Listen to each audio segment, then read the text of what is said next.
Okay continue.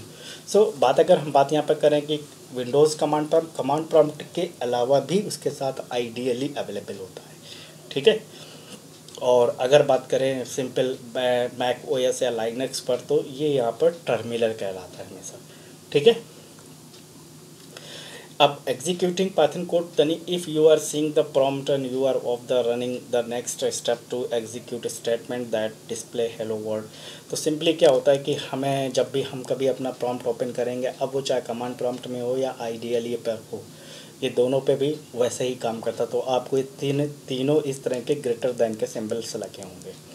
तो इस तरह का प्रॉम्प्ट आपको नज़र आएगा, ठीक है। 3 सिंबल्स लगे होंगे इस display and cursor is position after it, and जो कर्सर की पोजीशन होगी जस्ट इसके बाद होगी।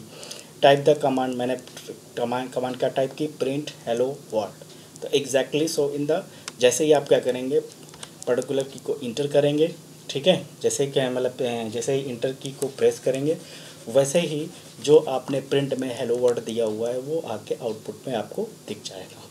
तो the interpreter response should be appear on the next line. You can tell it console output because the prompt is absent. यानी अब आपको जब इसका आउटपुट नज़र आएगा तो इसमें ये प्रॉम्प्ट नज़र नहीं आएगा, और जो कमांड हमने प्रिंट के लिए दी है वो प्रिंट भी नहीं होगा। केवल आपको जो आपने रिटर्न आउटपुट आपको जो चाहिए, आपको जो स्क्रीन प्रिंट करने के लिए कहा है, वो प्रिंट करके आपको दे देगा। ओके।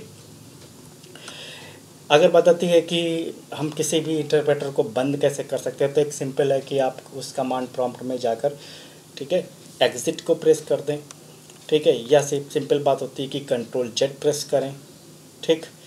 लाइनक्स या मैक ओएस की बात करें तो वहाँ पे कंट्रोल डी काम करता है, और द इंटरप्रेटर टर्मिनेट्स इमीडिएटली, मतलब जो इंटरप्रेटर जो आपका होता है वो सिंपली क्या होता है, बंद हो जाता है। तो हमारे पास कई तरीके, तो एग्जिट से कर सकते हैं, या तो फिर आप कंट्रोल जेड के साथ कर सकते हैं। अगर आप लाइनक्स या मैक ओएस का इस्तेमाल कर रहे हैं तो वहाँ पर कंट्रोल डी का यूज कर सकते हैं, ठीक है।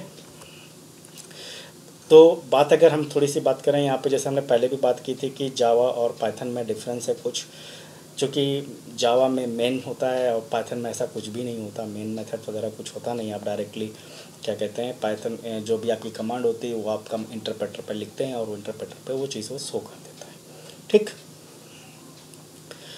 तो इसके अलावा जैसे स्केप सीक्वेंस के लेटर्स है जावा में, तो स्केप सीक्वेंस का जो जावा में काम होता है वो यहाँ पर भी वही काम करता है, ठीक। तो तो यानी string can be start, string जैसे वहाँ पर क्या होता था कि जावा में थोड़ा सा स्ट्रिंग में यहाँ पे एक डिफरेंस आपको मिलेगा कि कुछ सिमिलरिटी कुछ डिफरेंस है। जैसे जावा में स्ट्रिंग जो हम शो कर सकते थे डबल कोट्स में, यहाँ पर सिंगल कोट्स में डबल कोट और ट्रिपल कोट्स भी यूज़ होते हैं। सिंटैक्स जैसा एज इट इज़ दिया हुआ है आपको, प्रिंट देन प्रिंट हेलो, तो ये कमांड प्रॉम्प्ट के थ्रू होगा। देन ओके, कमांड प्रॉम्प्ट मतलब टेक्स्ट लाइन पर आपको देना पड़ेगा, जैसे मैंने अभी आपको एग्जाम्पल बताया पीछे, ठीक है। अब यहाँ पर बात करते हैं तो पाइथन जैसे इंडेंटेशंस का यूज़ करता है, ब्लॉक अगर वहाँ पर करली ब्रेसेस नहीं होता है, ठीक है, और इंडेंटेशन, यही तो चीज़ है इस पाइथन में कि जो मेन है कि यहाँ पर करली ब्रेसेस ना होकर इंडेंटेशंस लगे होते हैं। इंडेंटेशंस आपको बनाने नहीं होते हैं, वो अपने आप, जैसे ही आप क्या करेंगे कोई फंक्शन डिफाइन करेंगे तो अपने आप वो कर्सर उसी पोजीशन पर आ जाएगा जिस पोजीशन पर आगे के स्टेटमेंट या मेथड का शूट जो लिखना है, जहाँ पर प्रोग्राम कोड्स लिखने हैं, ब्लॉक्स लिखना है उसका, वहाँ पर वो कर्सर अपने आप पहुँच जाएगा। तो हमने यहाँ पर कुछ चीज़ें देखी, ठीक है।